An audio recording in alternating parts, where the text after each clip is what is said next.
We have two of concrete examples of the projects that we had within the department we are implementing in a continental level. The first one is the internet exchange points.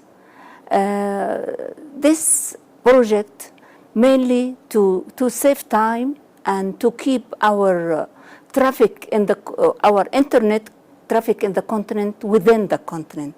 The idea is like that. We have in each country, for example, more than one or many service providers for internet.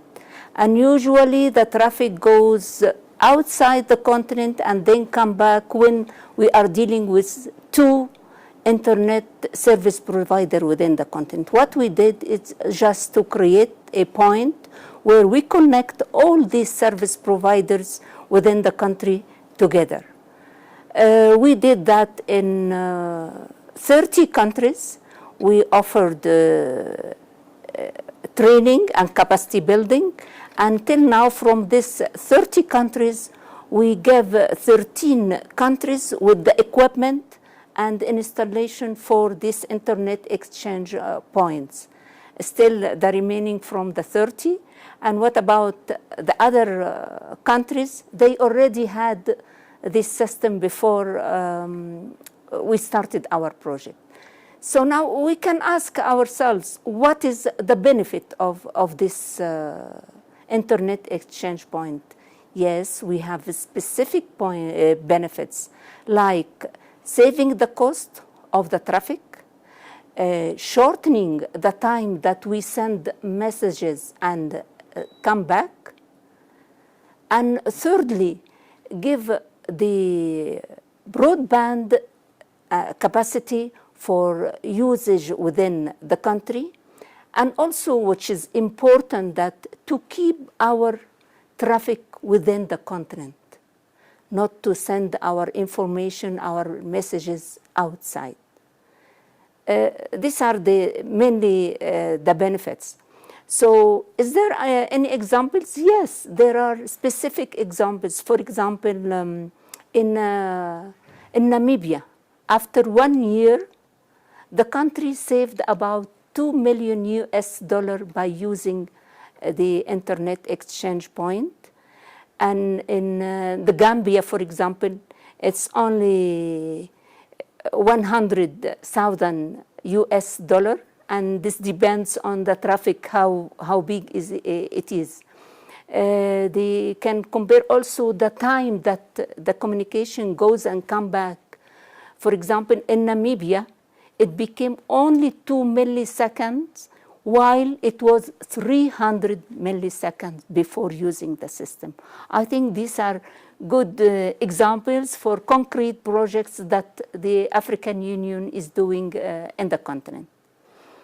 We finished this project on the level of country, but now we are working with it on the regional level, where we will have an internet exchange point on the regional level. We started already in East Africa region, in Southern Africa region. We will have 2 points in each region.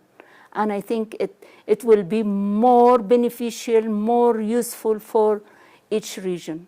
And we are looking for having something for the continent also. Another project that I want to highlight is the geothermal risk mitigation facility. This facility is created by the African Union Commission, supported by the German government, European Union, and now DFID is joined us.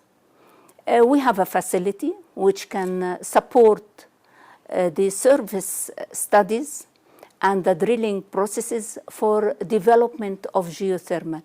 I think we all know that how much the potential of geothermal, especially in the eastern part of the continent.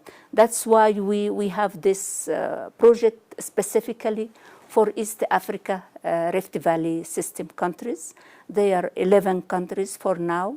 There is a possibility for other countries to join. Till now, we had 3 rounds for application for the project.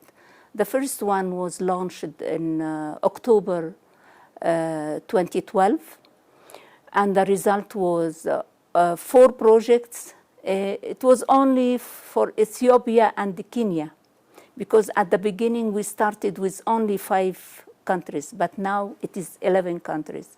The second round was in October 2013, where we have another 4 projects, but now it is 3 countries, not only 2 like before, Kenya, Ethiopia, and Comoros.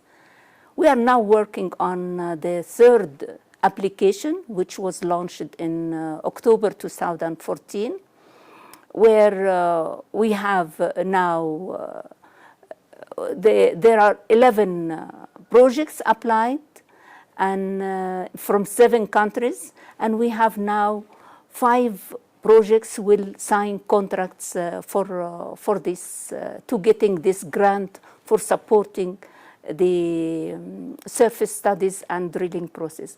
But I think it is important also to mention why geothermal, why we are supporting these processes for surface studies and drilling.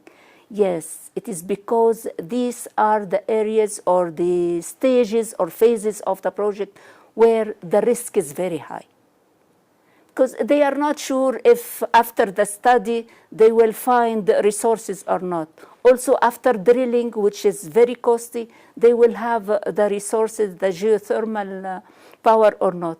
So if we support the developers in this very risky stage, then they will be encouraged to continue and use this very important, clean, renewable resource of energy in the continent.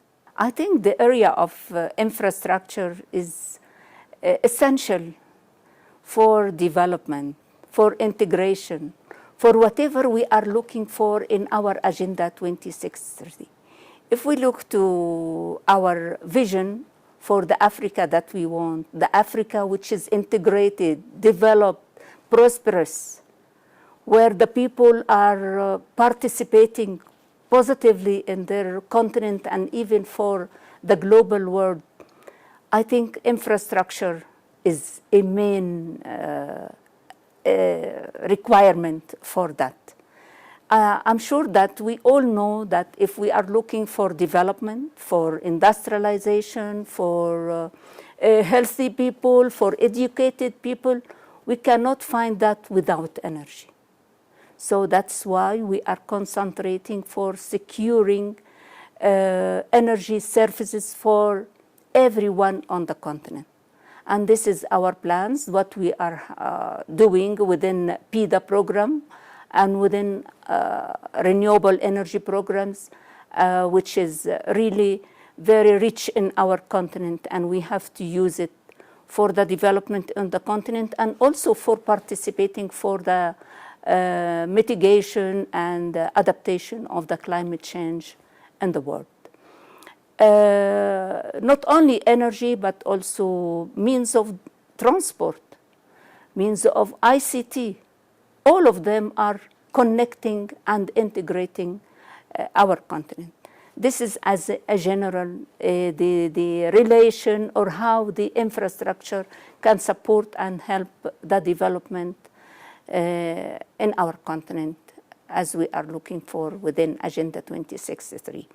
If we go to the theme of this year for the human rights in the continent and developing this and supporting the rights for everyone in our continent to get even, we can say that the light or the food or the house, it's all basic needs for everybody. So if we develop the infrastructure, we really satisfying the needs of everyone.